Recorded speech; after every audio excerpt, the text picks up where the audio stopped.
Hai các bạn, chào mừng các bạn đến với kênh Đinh Lăng Food and Horror trong chương trình kể chuyện ma của Tân ngày hôm nay nha. Thì những ai mà hỏi Tân là tại sao thứ bảy chủ nhật mà Tân lại không kể chuyện hay tâm sự á, thì các bạn có thể đi vào phần tâm sự giải đáp thắc mắc. Thì ở trong đó Tân có nói rồi, các bạn có thể vào trong đó để mà coi lại những cái gì mà Tân nói, để mình biết hơn là tại sao Tân không kể chuyện hai ngày đó.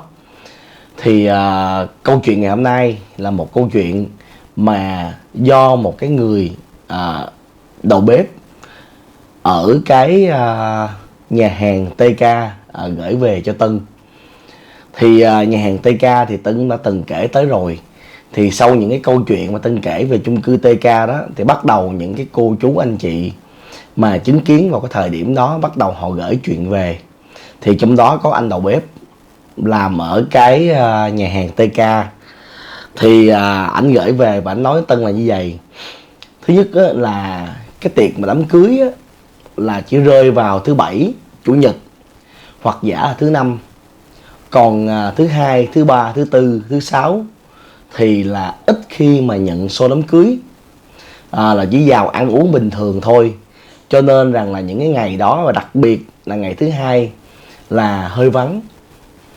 Thì ảnh là một trong những cái người Hoa mà ảnh ở Trung Quốc, không phải ở Hồng Kông hay ở đâu á, ảnh là ở Trung Quốc. Ảnh qua bên này để ảnh làm bếp phó chứ không phải là làm bếp chính. Bếp chính là một sư phụ rất là giỏi, ảnh qua bên này ảnh làm bếp phó. Thì ở trong chỗ làm của ảnh là có 4 bếp phó. 4 bếp phó thì trong đó có một người nữa là em trai của anh này. Thì những người này là những người đầu bếp, cho nên á, là riêng cái ngày thứ hai là họ thường xuyên tổ chức tiệc, tại vì vắng khách. Thứ hai nữa là ngày hôm đó, là những cái ngày mà người ta được về sớm, nhân viên được về sớm, nghỉ sớm, khách thì không có, thì đầu bếp mới rèn luyện tay nghề. Thì rèn luyện thì phải trả tiền cho cái phần mà mình mua về. Thí dụ như bạn mua vịt hay là bạn mua bất cứ sơn hào hải vị gì về thì bạn phải trả tiền. Hoặc là bạn lấy của trong nhà hàng ra bạn làm thì bạn phải trả tiền đó lại cho nhà hàng.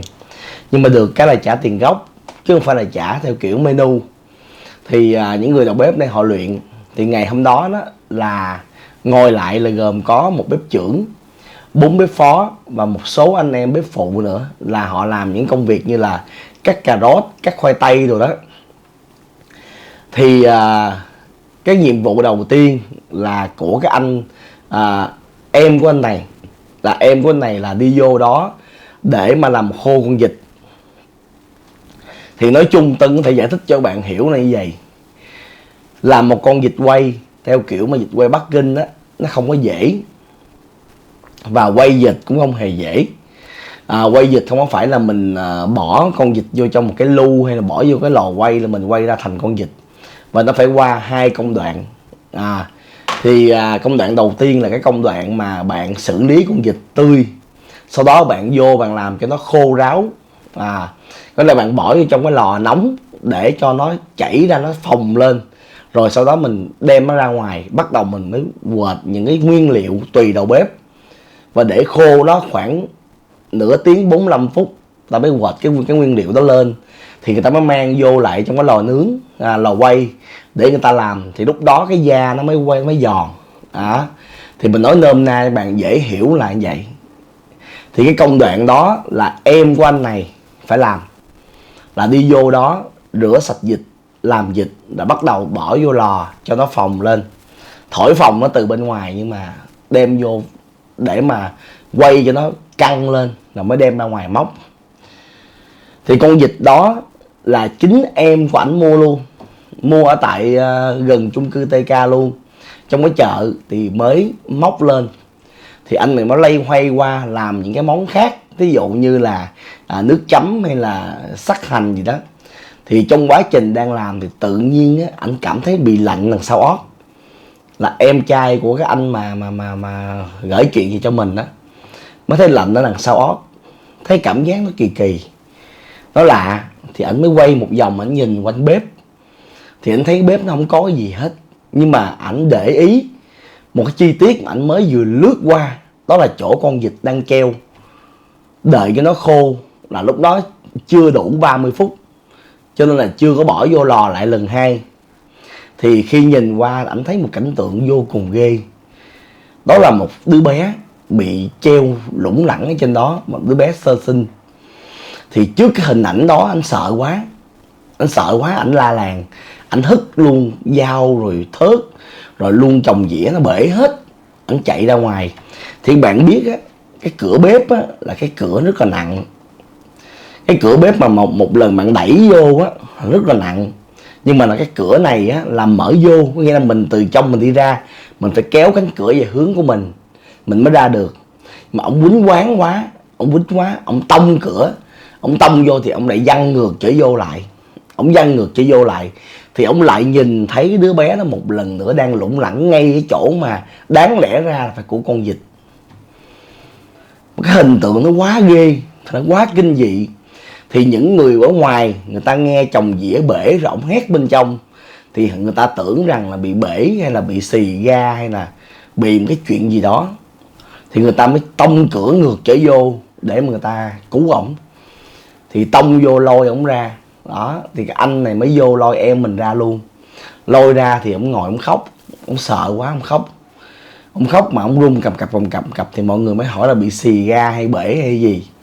Thì ông nói là đợi chút ông mới trả lời được, chứ còn giờ ông trả lời không nổi. Mà họ nói chuyện nhau bằng tiếng Hoa, tại những người này là người Trung Quốc qua bên này để mà làm phụ bếp. Thì khi mà như vậy xảy ra đó, ngồi khoảng 1 tiếng đồng hồ, thì những cái người ở bên ngoài họ mới vô trong đó. Họ dọn dẹp đống đĩa này kia mọi thứ, thì họ không nhìn thấy gì hết. Thì họ mới đi ra, họ mới hỏi cái ông bếp trưởng. Ông bếp trưởng thì đang ngồi kế bên cái anh phụ bếp á, em trai của anh kể chuyện cho mình. Thì bếp trưởng mới nói là đem con vịt bỏ vô trong lò quay lần 2 đi cho nó giòn. Thì cái ông mà thấy cái đứa bé mới nói rằng là nó không phải con vịt đâu, nó là con người á, nó là đứa bé đó, là con nít á, đừng quay nó. Thì ông bếp trưởng á, mày bị khùng, mày bị điên, vịt mua ngoài chợ mà đứa bé gì đây, mày bị gì, mày kể lại từ từ đàng hoàng. Thì khi mà bỏ con vịt vô lần 2 quay, thì khi ra là mọi người cùng ra hết. Thì cái ông này mới kể, ông mới nói rằng là hồi nãy tôi vô tôi làm, thì tôi móc nó ở ngoài để cho nó ráo, là định phết lên đúng 30 phút rồi sẽ phết cái chất nguyên liệu gì đó lên mới quay lần 2 cho nó giòn. Thì tôi đang làm, tôi cảm giác tôi lạnh người, tôi quay qua tôi thấy là một đứa nít, con nít bị treo lên đó. Thì tôi sợ quá mà tôi nhìn thấy 2 lần. Thì mấy người này nói là có bị hoa mắt không, có bị tụt đường hay là cao huyết áp gì không, bị hoa mắt không mà nhìn thấy vậy. Thì ông nói là tôi còn trẻ, với lại nào giờ ở chỗ này tôi không có giỡn. Mà thực sự cái chỗ làm á, em trai của cái anh này không bao giờ giỡn, là một cái người không biết giỡn luôn á, gọi là không biết giỡn. Cho nên rằng là khi mà có cái việc gì á là ông bếp trưởng không giao cho ông này đầu tiên.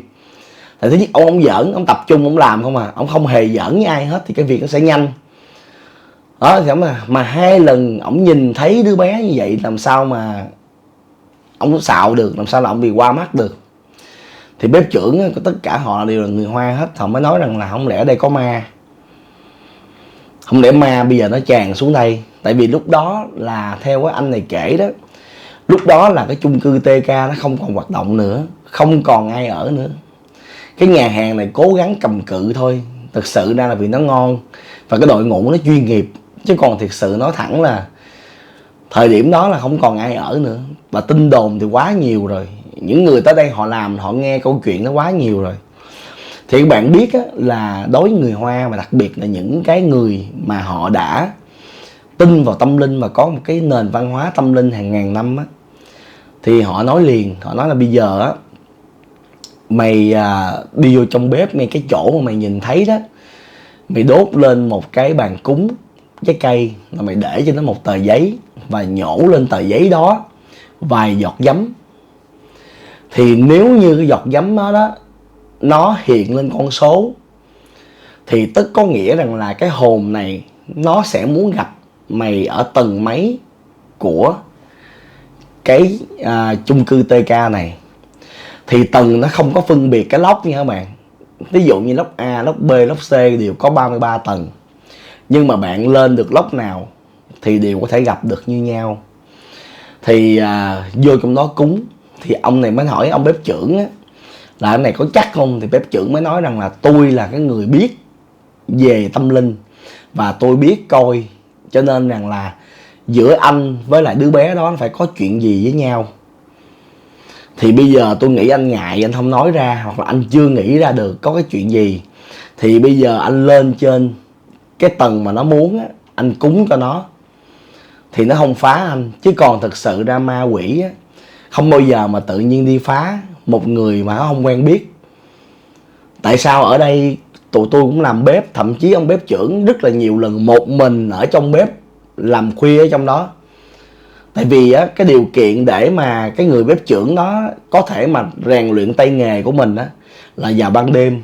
Khi mà nhà hàng đóng cửa hết thì ổng mới có điều kiện ổng chế biến những cái món ăn. Đặc biệt ổng đã ngủ lại nhà hàng nó rất nhiều lần mà ổng cũng không gặp. Thì ổng là một cái người biết về tâm linh và biết sử dụng bùa thuật luôn. Nhưng mà chỉ là ổng không phải là người cao tay thôi, không phải là người bậc thầy để có thể bắt ma bắt quỷ thôi. Thì ổng mới nói là bây giờ chỉ có cách đó là mới biết được là tại sao mà xảy ra sự việc như vậy. Thì cái người em đó nghe lời, cái người em nghe lời thì mới bưng một cái dĩa trái cây xuống, đem xuống cúng, nhổ giấm vô. Thì nó hiện ra ở tầng 4. Thì mấy người này mới bàn là bây giờ đi ra ngoài chợ, chợ bạn biết chợ đầu mối á, mua dây xích lại mua khóa mới. Để chi? Tại vì lúc thời điểm đó là bên bảo vệ của tòa nhà người ta khóa lại bằng xích, người ta bấm ổ khóa bự luôn, là để cho không ai đột nhập vô và cũng không ai lên phá. Cho nên là muốn đi lên là phải bóp kìm bể khóa, mà bể khóa rồi phải đền cho người ta. Thì những người này lén lên mà đâu phải là hợp pháp đi lên đâu. Mà tại vì thời điểm đó cũng không ai ở, bảo vệ cũng lỏng lẻo vấn đề đó. Thật ra nhiệm vụ bảo vệ ở đó là bảo vệ ở dưới những cái nhà hàng nào mà còn mở thì họ bảo vệ thôi. Chứ còn thực sự ra không có còn ai mà lực lượng bảo vệ hay là quản lý để quản lý những cái tòa tháp trên đó nữa đó. Thì những người này mới vô. Thì là cái ông kể chuyện cho mình, anh kể chuyện cho mình, ảnh mới đi chung với em của ảnh, là cái người nhìn thấy đứa bé đó đi lên tầng 4 đốt nhang xin lỗi, mà chưa biết mình bị lỗi gì. Có nghĩa là mình bị nhát thì mình sợ quá, mình lên mình xin lỗi, mình năn nỉ đừng có chọc mình nữa. Thì lên trên đó thì ảnh mới nói rằng là một chuyện rất là kỳ. Thì nào giờ ảnh làm ở đây, ảnh nghe nhiều người đồn thổi thôi, nhưng mà ảnh không có nghĩ rằng là cái chung cư nó xuống cấp nhanh vậy. Và khi lên tầng 4 á, cứ mỗi cái góc nhà, mỗi cái nơi nào mà là góc khuất rồi đó là đều có một cái bàn thờ dông hết. Đều có những bàn thờ dông ở đó hết, mà nguội lạnh hết, không có ai cúng hết. Các bạn biết là một cái dãy hành lang chung cư dài như vậy, mà cứ trước mỗi cái cửa nhà là một cái bàn thờ dông. Rồi mỗi cái góc vuông, góc cạnh, góc khuất gì cũng có bàn thờ dông hết. Thì ảnh nói là không hiểu ai là người thờ ở đây mà lại có như vậy. Thì cái ông em mới đặt đồ xuống cúng, mới nói rằng là tôi không có đụng gì đến con hết, tôi không đụng gì đến con hết. Thì tại sao con hiện ra con phá? Thì nếu giữa tôi với con có cái chuyện gì thì ngay tại nơi này cắt đứt. Chứ tôi không có làm gì có lỗi mà để mà con phá như vậy. Và tôi cũng không muốn nhìn thấy người âm. Tôi rất là sợ người chết, tôi sợ lắm, tôi không muốn nhìn thấy. Thì khi nói đến đó đó, lại trong cái hành lang kín mít mà có gió. Mà một lần gió nó thổi lên á, cái anh mà kể chuyện cho mình nói á, là những cái nơi bàn thờ dông khác á, là cái lư hương của người ta đó, nó có cái bột lư hương á, bột nhang tàn á, nó bay tứ tung hết mà không có gió. Thì một lát thôi, mới vừa thoáng nhìn thấy những cái lư hương đó, nó bay những cái bụi đó ra thôi, thì là nghe tiếng cười của con nít, nghe tiếng cười của con nít. Mà nhìn lên á, nhìn qua cái người em của mình á, là một đứa con nít đang ngồi trên vai của em mình. Thì ảnh mới né qua một bên, ảnh nói nó ngồi trên vai mày á. Thì cái người em á mới liếc lên mà sợ quá rồi, lúc đó da gà nổi hết rồi, là cứng người hết. Vậy nó mới nói. Thì bạn biết á, nó không có nói tiếng Việt. Nó không có nói tiếng Việt mà nó nói tiếng Hoa. Nó nói tiếng Hoa, nó không nói tiếng Việt. Bởi cái anh kể chuyện mình mới nói là những cái lần mà Tân kể đó thì có tiếng Việt và tiếng Hoa, nhưng mà ảnh nói là cái sự việc ảnh chứng kiến á, là cái đứa bé này nó nói tiếng Hoa chứ nó không nói tiếng Việt. Và nó nói rằng là nó nói là tại sao ba sợ người chết mà ba lại đi giết con. Nó hỏi cái người em ổng vậy đó. Thì lúc này người em hất luôn cái bàn cúng mà quơ để cho nó rớt. Mà nó đâu có rớt đâu, quơ nó thì nó như là nó là ma các bạn. Quơ trong suốt, quơ người vô hình. Rồi em bỏ nó chạy. Em bỏ chạy, ổng chạy theo. Ổng chạy xuống thì ổng quăng cái đống dây xích với cái ổ khóa đó ở ngay cái trước cửa luôn. Thì bảo vệ có thấy thì họ tự động mà khóa lại. Thì ổng chạy xuống cái nhà hàng, cái thằng em chạy xuống nhà hàng mới ngồi rung ở dưới. Nhưng mà lúc này ở nhà hàng là người ta đang có khách. Nhà hàng ta đang có khách. Đó thì phải đợi đến cuối buổi là tầm 12 giờ đêm, khi mà không còn gì nữa, rửa chén bát hết, nhân viên đi về hết, thì những cái nhóm đầu bếp mới ngồi lại với nhau. Thì cái ông bếp trưởng mới hỏi là sao, hồi nãy lên cúng sao, có gặp nó không, có biết sao nó phá mình không. Thì cái người mà kể câu chuyện cho mình, ông anh á, mới nói rằng là nó kêu thằng đó là ba. Nó kêu nó là ba mà hỏi là tại sao ba lại giết con. Thì ông đầu bếp mới nói là ủa mày giết con nít hả. Thì cái ông em của cái người kể chuyện cho mình á mới nói là tôi đâu có giết con nít. Tôi qua đây, tôi qua Việt Nam tôi làm đến giờ này tôi đâu có bồ đâu, và tôi đâu có yêu ai đâu mà tự nhiên mà kêu tôi giết con nít. Thì cái ông bếp trưởng nó làm hay là mày có bạn gái, mày có kêu nó phá thai hay cái gì không. Thì ông ngồi ông suy nghĩ một hồi, ông mới nhớ ra là ở quê ổng là có con nhỏ nó yêu ổng nhưng mà nó có bầu với ổng. Thì ổng mới kêu là phá đi, tới giờ ổng không có tiền để mà ổng cưới, và ổng cũng không muốn cưới mà ổng muốn qua Việt Nam để ổng lập nghiệp. Nếu như bây giờ có con ổng đi không được, ổng kêu thôi giờ phá đi. Thì cái cô đó có đi phá, nhưng mà bác sĩ nói là cái thai nó lớn rồi, phá không có được. Phá như vậy là ảnh hưởng đến mẹ đó, tính mạng người mẹ cũng có ảnh hưởng luôn, không có thể nào phá được, trừ khi bất khả dĩ bị một cái bệnh gì đó buộc phải phá, thì lúc đó bác sĩ chỉ định phá. Thì mới về nói cho ổng nghe, thì ổng mới xin một cái bài thuốc gia truyền của người Hoa thôi, là những cái vị thuốc gì đó mà khi uống vô thì thai cỡ nào cũng chết. Thì mới đưa cho cái cô này uống. Thì cô này uống á, là trong vòng 24 giờ đồng hồ thôi là nhập viện.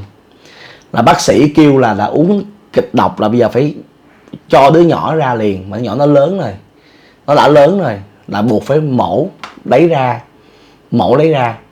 Thì sau đó là ông này ông nghe tin vậy đó, ông cuốn gói ông qua Việt Nam luôn.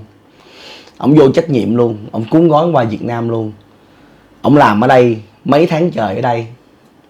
Thì cái người đầu bếp mới nói á, vậy thì không được, ác quá, mày sống vậy thì không được. Bây giờ gọi điện về lại bên kia, hoặc là khăn gói lên đường về lại Trung Quốc để cúng cho nó. Chứ bây giờ đặt tên, mua quần áo đặt tên đặt tuổi cho nó, chứ còn để nó đi theo vậy là không được. Nhưng ông đầu bếp á, ông bếp trưởng lúc đầu từng có nói với các bạn là ông biết cách để mà trục dông bắt dông, nhưng mà ông không có giỏi thôi. Ông hiểu về tâm linh mà ông không có giỏi. Ông mới nói là cái này cũng lạ, tại vì thường mà qua một quốc gia khác á, mà nó đi theo được á, là cũng khó. Nếu mà đi theo được thì cũng khó, đúng không? Mà nó phải ở với mẹ nó chứ. Ví dụ như mày là ba, mày vô trách nhiệm, mày không đặt tên, mày giết nó đi, nó hận đúng. Nhưng mà cái người mẹ phải là người lên chùa đặt tên chứ. Tại sao mẹ nó cũng không có đặt tên gì cho nó, mà để đi theo như vậy, mà nó hận như vậy. Thì bây giờ gọi điện đi. Thì ngày xưa bạn biết là gọi điện thoại á, quốc tế về lại bên Trung Quốc á, thì để mà giống như là hỏi người nhà bên đó. Thì gọi về bên đó thì người ta nói là cái cô đó là mấy tháng sau bị trầm cảm, cho nên là cũng đâm bệnh mà chết. Thì cái ông đầu bếp, cái ông em đó, em của anh kể chuyện đó, mới vô nói với anh bếp trưởng là cái cô đó cũng chết. Thì ông bếp trưởng mới nói thôi chết rồi, bây giờ mày xin nghỉ đi, rồi mày thu xếp, mày đi về lại bên đó liền, tìm thầy giỏi để cúng cho mày. Cái hồn ma đi theo mày không phải chỉ có đứa con, mà còn cái cô đó nữa, nhưng mà mày không nhìn thấy. Cái đó mới là nguy hiểm. Con nít mà nhìn thấy mày còn trị được, còn cái hồn ma mà mày không nhìn thấy mới là ớn lạnh. Thì anh này anh nghe anh sợ quá, anh quá sợ. Mà các bạn biết ảnh không có giàu, đầu bếp mà không có giàu, cũng là ở nhà trọ, nhà tập thể chung với người ta thôi chứ không có giàu. Thì mọi người gom góp lại đủ tiền để cho ổng đi xe lửa, đó là đi xe lửa ra ngoài Bắc, rồi sau đó mới ra biên giới, rồi mới đi qua cửa hải quan về lại Trung Quốc, rồi là phải đi xe thồ về cái tỉnh, cái làng của ổng nữa, chứ không phải là đi máy bay. Tại cái tiền đi máy bay nó rất là mắc, mà ông thì cũng nghèo, ông không có tiền đâu. Đầu bếp mà qua Việt Nam lập nghiệp mà. Thì cái người kể câu chuyện cho mình là người Anh, mới chở em mình ra ga xe lửa để đi cái tuyến Bắc, đi Sài Gòn, Hà Nội, đi ra ngoài Hà Nội. Thì khi cái xe đi đó là ổng ra ổng tiễn, ổng có mua đồ ăn cho em ổng nói thôi bây giờ mày ráng, lỡ dại một lần thôi, sau này sống phải đàng hoàng. Lỡ dại một lần sau này sống phải đàng hoàng, đừng có để dông nó theo vậy nữa. Bây giờ về lại bên đó thăm ba má, thăm cô dì chú bác, nói bên này tao khỏe, cho người ta mừng, rồi giải quyết xong đi rồi qua đây anh em lập nghiệp lại nhau. Thì người em mới nói là dạ, thì chiếc xe lửa đi đó, thì cái cửa sổ chỗ người em ngồi á là nó ở bên ngoài, người em ngồi bên ngoài nhìn ra. Thì ông anh bye bye, nhưng mà cái chiếc xe lửa vừa mới đi chút xíu thôi là cái người kể câu chuyện cho mình là nhìn thấy một cô gái ngồi kế bên nó, kế bên thằng em ổng, ngồi kế bên thằng em ổng luôn, đang bồng con luôn. Là xe lửa nó chạy. Thì đúng khoảng là 1-2 tháng sau gì đó, thì cái người em đó có gọi điện về cái chỗ tập thể cho ông anh này. Thì mới nói rằng là em giải quyết rồi, em giải quyết chuyện xong rồi, em cũng tạ lỗi rồi, em thắp nhang ngay mộ của cô đó rồi, em đặt tên cho con này nọ, đặt tên gì thì nó sẽ phù hộ theo phù hộ. Nhưng mà là cái người em đó không có vòng lại Việt Nam nữa, mà là ở lại quê để mà lập nghiệp bên đó luôn. Thì đến bây giờ người em đó vẫn bình thường, không có chuyện gì xảy ra, nhưng mà làm ăn không có khá nổi, làm ăn không có giàu nổi thôi, làm cỡ nào làm cũng không phát triển. Nhưng mà đủ ăn đủ sống, không có vợ nha, không có con luôn. Còn cái anh kể câu chuyện cho mình thì anh đã có vợ con và lập nghiệp được ở Sài Gòn đến giờ này, nhưng vẫn làm bếp nhưng mà ở nhà thuê. Thì ảnh nghe cái câu chuyện mà Tân kể về chung cư TK đó, ảnh cũng đóng góp một câu chuyện của ảnh cho Tân để Tân kể các bạn nghe. Thì các bạn thấy sao về câu chuyện ngày hôm nay thì cho Tân biết trong phần bình luận. Nếu thích thì nhớ like, share và subscribe để kênh YouTube của Tân ngày càng lớn mạnh hơn nữa nha. Bây giờ thì bye bye, hẹn gặp lại các bạn với câu chuyện ma của 5 giờ chiều mai. Bye bye.